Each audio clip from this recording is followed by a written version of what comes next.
So, what's up, beautiful people? How y'all doing today? Again, sources have come out saying Kourtney Kardashian is miserable. Kourtney is molding herself to fit Travis Barker.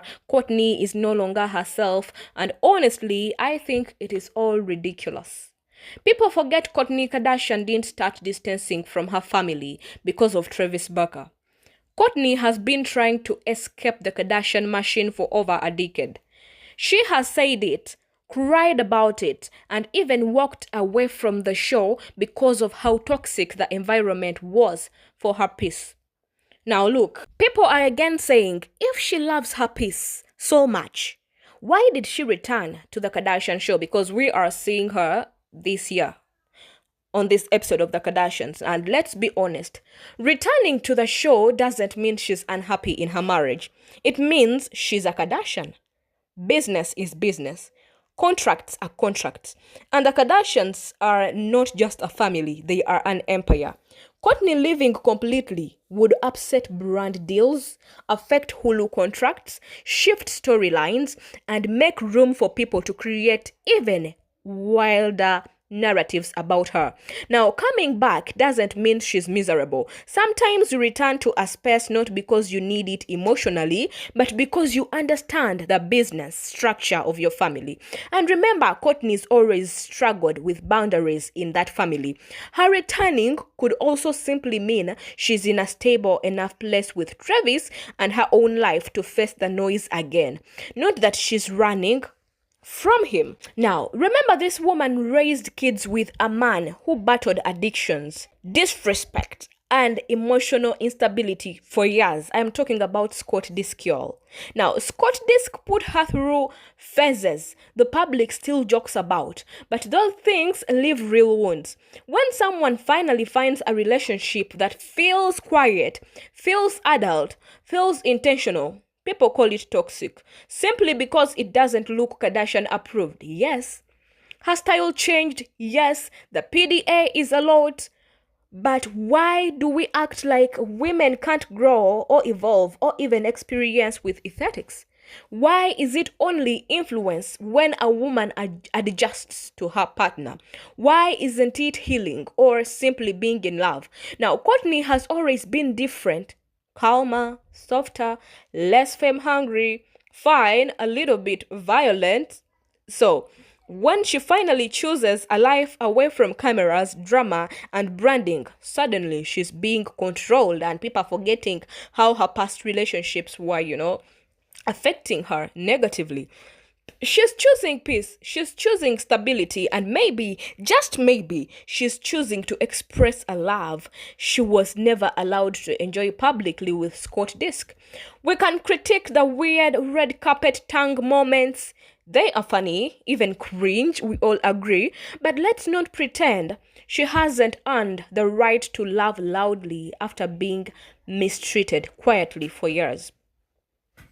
If anything, we shouldn't nail her for is loving differently. We should understand where she came from.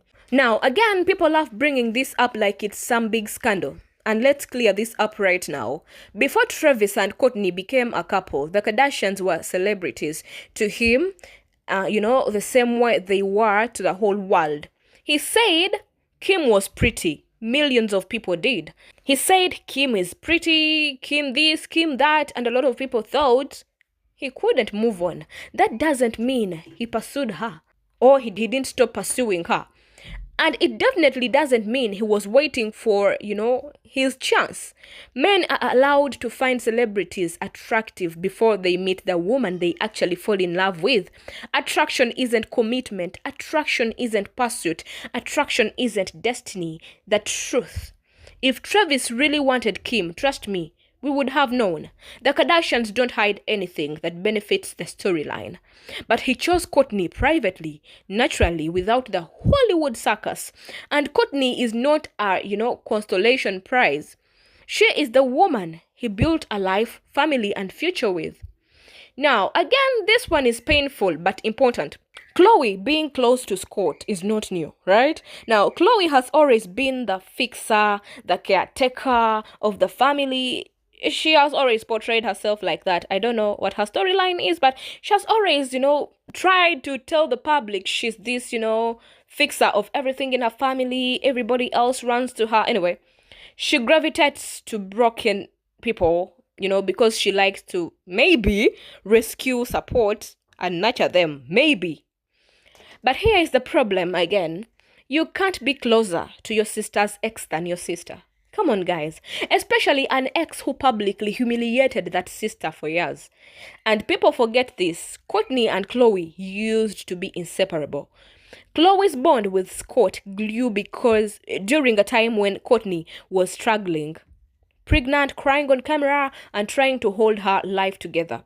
Instead of supporting the sister who was hurting, now Khloe supported the man who caused the hurt.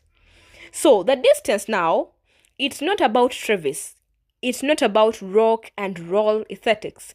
It's a wound that's been there for years. Khloe feels loyalty to Scott because he makes her laugh and he's been around forever. But that doesn't erase the fact that Kourtney was the one betrayed. Kourtney was the one raising 3 children through chaos. The sisterhood broke long before Travis entered the picture. Now, when people say Kourtney changed because of Travis, Kourtney is unhappy, Kourtney is isolated, it is easy to blame the new marriage. It's harder to admit the truth. Kourtney has been trying to protect her peace for years. From family tension, from Scotty's, behavior, from the pressure of the show, from the Kardashian brand itself. So no, she's not molding herself for Travis. She's not trapped. She's not losing herself. She's finally getting loud about what she wants. And that will always make people uncomfortable. Anyway, let me know what you guys think. Do you think Kourtney is molding herself for Travis? Or you think the way I think? Let me know your thoughts in the comments down below. Don't you forget to like, subscribe, and turn the notification bell on just in case you haven't, in order to receive notifications for my next videos. Until next time, y'all, don't you forget to smile. Life is not short. We just take long to start. Bye. What assholes just to not give it to us? It's like proving he's our dad. I'm like, just give it to us. Well, it's questionable between which one between OJ and Dad. But so even either more one of them you would should be get it because it was between both of them. Both of my dads. Give it to me.